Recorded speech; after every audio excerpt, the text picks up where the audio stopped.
which was not in fact strictly in accord with primogeniture, was described by the chronicler Matthew of Paris, in a speech attributed to Archbishop Hubert of Canterbury, as the result of an election. 18 Perhaps the idea of election never wholly disappeared from popular feeling, even after the legal right of inheritance was settled. Thus in France in the 16th century, when it became important to fix responsibility in the king, men could argue that monarchy is always in principle elective. Whether the king succeeded to his office by election or by heredity, he still ruled by the grace of God. That secular rule was of divine origin, that the king was the vicar of God, and that those who resisted him unlawfully were subjects of the devil.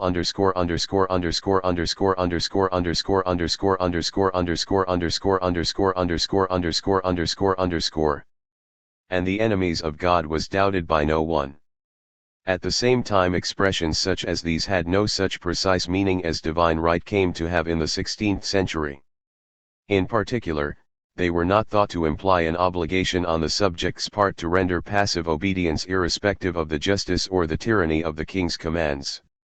In the absence of strict hereditary succession, the conception that the king's authority was divine could not issue in a theory of dynastic legitimacy such as the expression divine right implied between the 16th and the 18th centuries, and in the absence of a strongly coordinated monarchy with the king at its head, the duty of passive obedience could not take on the ethical importance which it attained in later political philosophy. Since the king was himself conceived to be bound by the law of the land, the propriety of resistance under some not very strictly defined circumstances, when the fundamental law was believed to have been invaded, was looked upon as both a moral and a legal right.